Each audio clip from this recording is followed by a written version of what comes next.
बात करते हैं टिंडल इफेक्ट की। वैसे टिंडल इफेक्ट तो हमने बचपन में पढ़ा ही है, हमने देखा भी है इवन, क्योंकि जब हम कहीं भी जंगलों में जाते हैं हम देखते हैं कि यार जैसे कोई पेड़ है फॉर एग्जांपल, तो जब सूरज की रोशनी पेड़ों से आती है तो हम उसकी रोशनी की जो उसकी लाइट के पाथ को हम देख सकते हैं ना।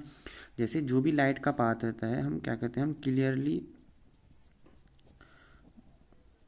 See the path of light.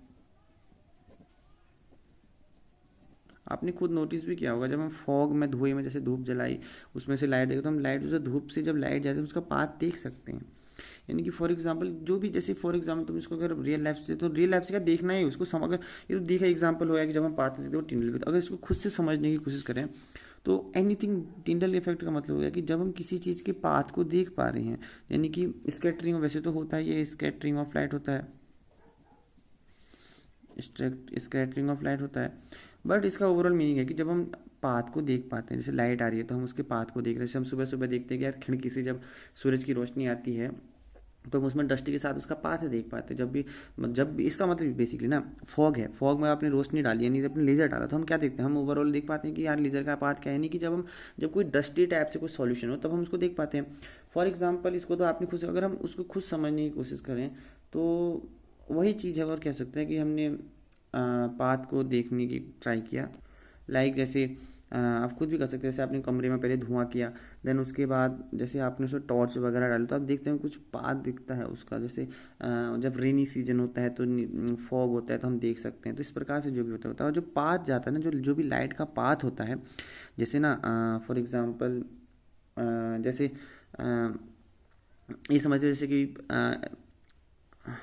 जो भी पाथ होता है लाइट का, जैसे आपने फॉग बनाया, फॉग से आपने लेज़र लाइट डाली तो जो पाथ बना उसका, तो वो पाथ जो एक बीम की तरह एक्ट करता है तो हमने उसको टिंडल बीम कह दिया। That is path of light is called टिंडल beam. मतलब बीम का मतलब क्या होता है, क्या एक सीधी सी बीम ही तरह, तो जैसे ये पाथ है उसका, तो ये जो पाथ है तो क्या बीम की तरह तो लग रहा है नहीं, तो वही टिंडल बीम हो गया। जैसे फॉर एग्जांपल कोई भी चीज़ मानो तो टिंडल बीम की तरह हो गया। और हम कुछ और बातें करते हैं टिंडल बीम की, तो कुछ और निकालिए।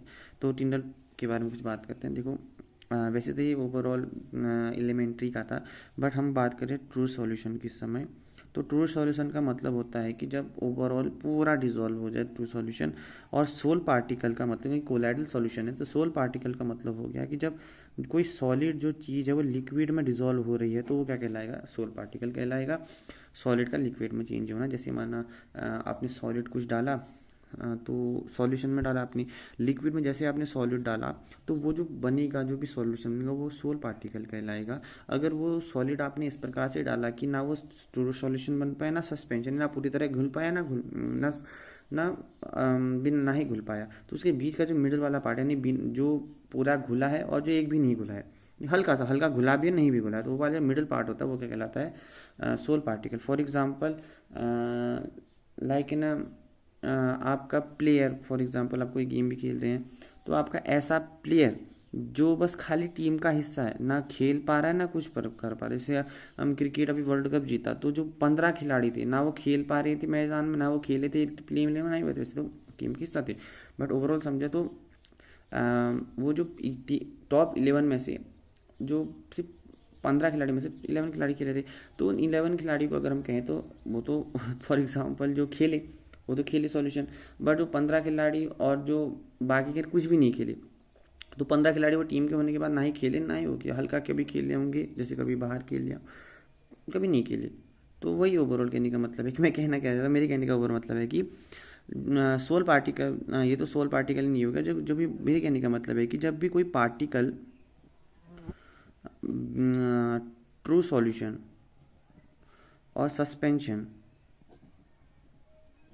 सस्पेंशन का मतलब होता है कि एक प्रकार मतलब ना ही वो घुल पा रहा है और मतलब घुल, यानी कि बी मिडल वाला पार्ट कहलाता है, ये कहलाता है, यही कोलाइडल सॉल्यूशन कहलाता है, यही कोलाइडल सॉल्यूशन कहता है। और इसी के अंदर सोल पार्टिकल वाला पार्ट है। बेसिकली यही कहने का मेरा मतलब था कि वो चीज़ें जो ना ही पूरी तरह से घुल पा रही हैं ना ही पूरी तरह से कुछ भी नहीं हो पा रहा है, यानी कि जो अगर पूरी तरह से घुल जाए, यानी पूरी तरह से घुलने और बिना और पूरी तरह से ना घुलने के बीच का जो भी हिस्सा है वो क्या कहलाता है, कोलाइडल सॉल्यूशन। भी बहुत छोटी सी रेंज 2 एंगस्ट्रॉम से 2000 एंगस्ट्रॉम के बीच का होता है वैसे तो रेंज इसकी।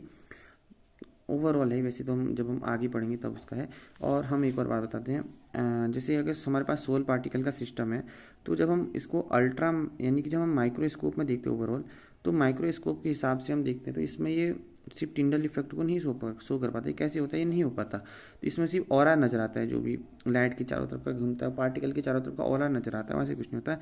इसके लिए हम, जैसे अब सोल पार्टिकल है, तो हम इसकी अगर शेप फाइंड करना चाहते हैं तो हम इलेक्ट्रॉन माइक्रोस्कोप का यूज करते हैं, क्योंकि इलेक्ट्रॉन बीम की बम्बार्टमेंट करता है, जो भी थिन फिल्म शेप से हमें फिर उसका जो भी सोल पार्टिकल का उसका एक्चुअल शेप हमें पता चल पाता है।